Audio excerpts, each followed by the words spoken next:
Praise the lord. మన ప్రభు రక్షకుడైన యేసుక్రీస్తు ప్రశస్తమైన నామములో మీ అందరికీ హృదయపూర్వకమైన వందనాలు తెలియచేస్తున్నాం. దేవుని మహాకృపను బట్టి, దేవుని కృపలో గడిచినటువంటి సంవత్సరం మొదలుకొని సంవత్సరపు ఆఖరి వరకు కూడా ఆయన కృపా రెక్కల చాటును మనం భద్రపరిచారు. మంచిది. ఈ యొక్క ప్రత్యేకమైనటువంటి సమయంలో పరిశుద్ధ గ్రంథం సమూయేలు, మొదటి సమూయేలు 3వ అధ్యాయం 18వ వచనం. సమూయేలు దేన్ని మరుగు చేయక సంగతులు అంతయు అతనికి తెలియజెప్పాను. ఏలి విని సెలవిచ్చిన వాడు యెహోవా తన దృష్టికి అనుకూలమైన దానిని ఆయన చేయునుగాక. ఇక్కడ బాలుడైన సమూయేలు మరి ఆ రాత్రి దేవుడు ఆయనతో మాట్లాడుతున్న మాటలు దైవజనుడు ఏలీతో చెప్పినప్పుడు ఏలీ అంటారు, యెహోవా తన దృష్టికి అనుకూలమైన దానినే చేయునుగాక. సెలవిచ్చిన వాడు యెహోవాయే. ఈరోజు మనం గమనించాలి, సెలవిచ్చిన వాడు యెహోవాయే. గత సంవత్సరం ప్రారంభం నుంచి ముగింపు వరకు కూడా నీకు నీ కుటుంబానికి ఎన్నో ఆయన సెలవిచ్చాడు, ఎన్నో నీ జీవితాలకు సెలవిచ్చాడు. మీరు గమనించాలి. మీరు అనుకోవచ్చు సెలవు అనే మాటకి ఏంటంటే ఒక ఆర్డర్ వేసిన వాడు ప్రభు, ఆర్డర్ ఇచ్చేవాడు దేవుడు. ఇక్కడ ఈ మూల వాక్యములో సెలవిచ్చిన వాడు యెహోవాయే. యెహోవాయే ఆయన సెలవిచ్చి ఉన్నారు అనుకూలమైన దానిని జరిగించడం.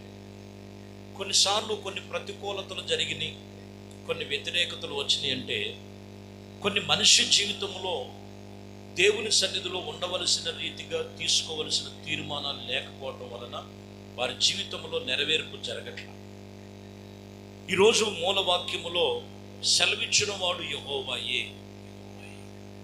మీరు గమనించండి, జకరియా గ్రంథములో 1వ అధ్యాయంలో 6వ వచనములో మీరు చదివితే ఇక్కడ మనం గమనించాలి, అయినను నా సేవకులకు ప్రవర్తలకు నేను సెలవిచ్చిన మాట కట్టడాలను మీ పితరుల విషయములోను నెరవేర్చలేదా?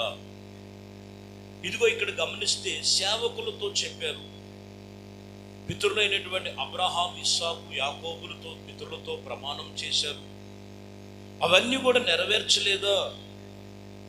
ఇదిగో నేను నెరవేర్చి ఉన్నాను కదా. ఇదిగో నీ యొక్క ప్రతి విషయంలో ప్రవర్తనను బట్టి, క్రియలను బట్టి యెహోవా మనకు చేయదలిచినటువంటి ప్రకారము ఆయన అంతయు మనకు చేసి ఉన్నాడని చెప్పుకునేది. అంత చెప్పుకునడానికి గల కారణం ఏంటంటే దేవుడు సెలవిచ్చాడు. అక్కడ ఉన్నవారు చెప్పుకుంటున్నారు. అయితే దేవుడు సెలవిచ్చినటువంటి కార్యక్రమాలు మనం పొందుకోవాలంటే వారి ప్రవర్తన, వారి క్రియలు దేవుడు చెప్పిన ప్రకారముగా వారు నడుచుకున్నారు. కాబట్టి దేవుడు వారి పక్షముగా కార్యములు చూశారనే మాటలు ఇక్కడ మీరు గమనించాలి. ఈరోజు యెహోవాయే సెలవిచ్చువాడు, యెహోవాయే సెలవిచ్చాడు. ఇదిగో ఆ రోజు నుంచి ఈ రోజు వరకు, సంవత్సరం ప్రారంభం నుంచి సంవత్సరం ముగింపు వరకు, ఆరోగ్య విషయములో, నీ ఆహార విషయములో, నీ కుటుంబ క్షేమం విషయములో సమస్తము ఆయన చిత్తమే సిద్ధింపబడి ఉన్నది. ఆయన లేకోకుండా ఏది లేదు. హోషేయ గ్రంథములో కొందరు 9వ అధ్యాయం 4వ వచనములో యెహోవాకు ద్రాక్ష రసమును పానార్పణములను వారు అర్పింపబడుదురు.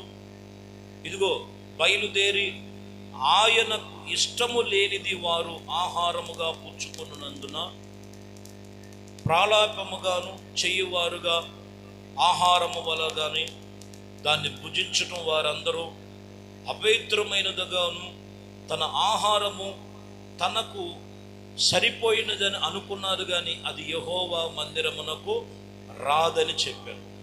నిరాకరించినట్లుగా ఏ విషయంలో కూడా. అంటే ఇక్కడ మీరు గమనించినటువంటి మాటలో తనకిష్టమైన వాటిని చేసుకున్నారు. అక్కడ దేవుని సన్నిధిలో, దేవుని మందిరములో దేవునితో నిబంధన చేసుకొని, ఒక మనిషి కష్టమును, ఇబ్బందులు, శోధనలు అనుభవించడానికి గల కారణం ఏంటంటే, ఒకటి సృష్టించిన దేవుని ఇష్టం ఉంది, రెండు లోకములో మనుషుల యొక్క ఇష్టాలు ఎలా ఉన్నాయంటే అపవాదైన సాతానుడు కొన్నిసార్లు వ్యక్తపరుస్తున్నాడు. అది నీవు స్వాధీనపరుచుకోవాలన్నా, ఆధీనములు పరుచుకోవాలన్నా దేవుడి ఇష్ట ప్రకారంగా చేసినట్లయితే, దేవుడు మందిరంలో చేసిన ప్రార్థన, దేవుడు సన్నిధిలో నీకు ఇచ్చిన వాగ్దానం, దేవుడు చేసినటువంటి కొన్ని నిబంధనలు నెరవేర్పు జరుగుతాయి. కొందరు ప్రభు దగ్గరికి వచ్చి ప్రారంభంలో ఒక నిబంధన చేసుకుంటారు, ఒక తీర్మానం. ఇప్పుడు జనవరి 24లో మనం చదివితే 24లో 1వ తారీఖు మనం గమనిస్తే వాళ్ళు ఏమనుకుంటారు, ఏమైనా ఈ సంవత్సరం నేను ఇలా ఉన్నంటారు. ఒక నెల ఉంటారు, ఒక 10 రోజులు ఉంటారు, తర్వాత మరలా పాత బలహీనతలు చిక్కుకుంటారు. అందుకనే వాటికి దేవుడు సెలవివ్వాల. ఎవరికి సెలవిస్తారంటే, వాక్యం ఇక్కడ తెలియజేస్తున్న మాట, దేవునికి విరోధముగా చేసుకుంటూ వెళ్ళే వాడికి సెలవు లేదండి. దేవుడు వాక్యానుసరంగా నడుచుకునే వారి ప్రకారముగా ఆయన వారికి ఈరోజు సెలవిస్తాడు. వాక్యం చెప్తున్న మాట, వారికి దేవునికి అనుకూలమైన దానిని చేయగలిగిన సమర్థుడు. ప్రసంగి గ్రంథములో 2వ అధ్యాయంలో 25వ వచనములో, ఆయన సెలవు లేక భోజనము చేసి సంతోషించుట ఎవరికి సాధ్యము? గమనించండి, ఆయన సెలవు లేక భోజనము చేసి సంతోషించేవారు ఎవరికి సాధ్యం? కొన్ని ఉంటాయి చాలా. కొంతమందిని చూస్తుంటాం, ఒంటి నిండా రోగాలు, కడుపు నిండా పెట్టాడు అన్నం తినలేని పరిస్థితి. ఏంటి ఈ పరిస్థితి? ఓ సంపాదన ఉంది, లక్షల రూపాయలు, కోట్ల రూపాయలు కూడబెట్టి ఉన్నారని చెప్పుకునేవారు ఉంటారు, కానీ వారు భోజనం చేసి సంతోషించి, ఇదిగో దేవుని వాక్యం చెప్తున్న మాట, వారు ఎలా సంతోషంగా ఉంటారు? ఎందుకంటే ఆయన సెలవు లేకపోతే వారు భోజనం చేసి సంతోషించే వారు అసాధ్యం అంట. అసాధ్యం. నీకు ఆరోగ్యం ఇచ్చేవాడు ఆయన, నీ కుటుంబానికి క్షేమం ఇచ్చేవాడు ఆయన, నీకు ఆహారం ఇచ్చేవాడు ఆయన. ఆయన సెలవిస్తే నీకు భోజనము సిద్ధపరిచి, ఆ భోజనమును తీసుకొని సంతోషముతో ఉండటానికి, నీ అవయవములన్నీ చక్కగా పనిచేయటానికి ఆయన ఆర్డర్ ఇవ్వాలి. కొంతమంది ఆయన ఆర్డర్ లేకపోవటం వల్లనే లోకములో ఉండటం, లోకములో పడిపోవటం వల్లే కొన్ని చూడండి, చిన్న వయసులో కొన్ని భయంకరమైనటువంటి రోగాలు, శాపాలు, బలహీనతలు, లోపాలు. ప్రభు నీకు మంచి ఆరోగ్యం ఇచ్చి చక్కని ఆహారాన్ని ప్రభు ఆయన నీకు ఇవ్వాలంటే ఆయన సెలవు ఇవ్వాలంటే ఆయనకు నువ్వు లోబడి ఉండాలి. నీకు ఇష్టమైనవి కాదు, దేవునికి ఇష్టమైనట్లుగా నీవు నడుచుకోగలిగితే ప్రభు నీ పక్షముగా కార్యములు చేస్తాడు. విలాపి వాక్యములో 3వ అధ్యాయం 37వ వచనంలో, ప్రభు సెలవు లేనిదే మాట ఇచ్చి నెరవేర్చగలిగిన వాడు ఎవడున్నాడు? ఇక్కడ అదే, ప్రభు సెలవు లేనిదే మాట ఇచ్చి మాట నెరవేర్చగలిగిన వాడు ఎవరైనా ఉన్నారా? లేడు. ఆయన సెలవు వాక్యం చెప్తున్న మాట, ఆయన సెలవు ఇవ్వాలి. మత్తయి సువార్తలో 10వ అధ్యాయం 29లో మనం చదివితే, రెండు పిచ్చుకలు కాసుకు అమ్ముతున్నారు అక్కడ ఉన్నవారు కదా. అక్కడంటూ, అయినను మీ తండ్రి సెలవీయక వాటిని ఒక్కటైనను నేలన పడదు. గమనించాలి, ఒక 2 పిచ్చుకలు ఎగురుతున్నాయి అనుకోండి, దేవుడు సెలవు ఇవ్వకపోతే అందులో ఒక్కటైన నేలను రాలదు. ఈరోజు మనం గమనించాలి, 2 పిచ్చుకలు కాసుకు పోతున్నాయని మీరు అనుకుంటున్నారు కదా, మీ తండ్రి సెలవీయకపోతే వాటిలో ఒక్కటైనను నేలను రాలదు. సమస్తము ఆయన సెలవిస్తే, ఆయన సెలవిస్తే పగలు కమ్మంటే పగలాయి, రాత్రి కమ్మంటే రాత్రి అయి. ఇదిగో ఆకాశమును వేరు చేశారు, భూమిని వేరు చేశారు, భూమిలో ఉన్న నీటి ప్రవాహమును వేరు చేశారు, నీటిలో ఉన్నటువంటి భూమిని వేరు చేసి ఆయన మాట మాత్రం సెలవిస్తే చాలు. ఈరోజు వాక్యం చెప్తున్న మాట, యేసుక్రీస్తు ఆయన మాట సెలవిస్తే చాలు, ఒక్కటైనను నశించు, నీ తలలో వెంట్రుక ఒక్కటైనను రాలదంటాడు ఆయన. దేవుని మాటలు ఏంటన్నా చాలా జాగ్రత్తగా గమనించాలి. ప్రియమైన దేవుని బిడ్డలారా, ఈరోజు దేవుడు సెలవిచ్చే రీతిగా నీ భక్తి జీవితం ఉందా? దేవుడు సెలవిచ్చినట్లుగా నువ్వు నడుచుకోగలుగుతున్నావు? దేవుడు సెలవిచ్చినవన్నీ నువ్వు అనుభవించగలుగుతున్నావు? దేవుడు సెలవిచ్చినవన్నీ కూడా నువ్వు ఆత్మశాత అభిషేకించబడి ప్రభు రక్షణలో మార్గములో నీవు నీ కుటుంబం కట్టబడుతున్నారా?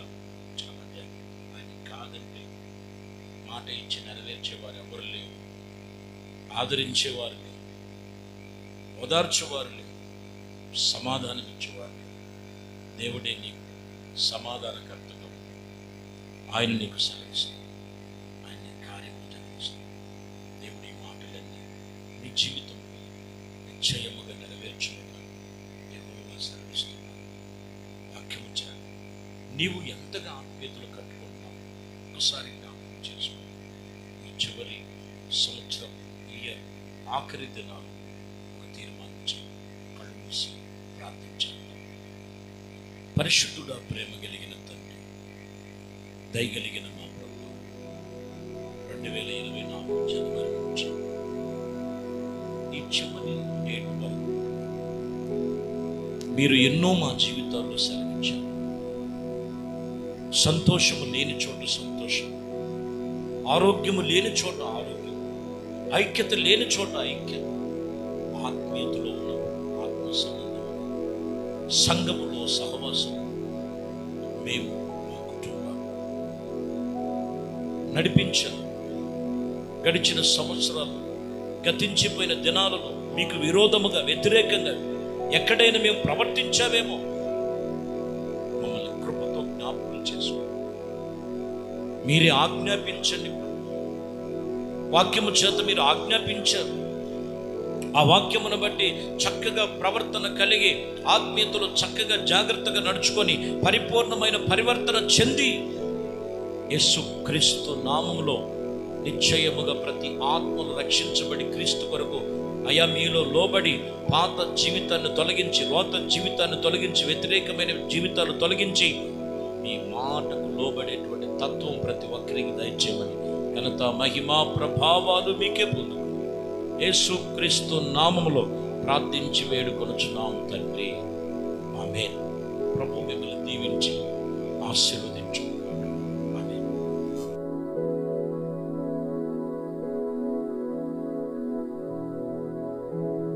దేవునితో వచ్చిన పరిశుద్ధ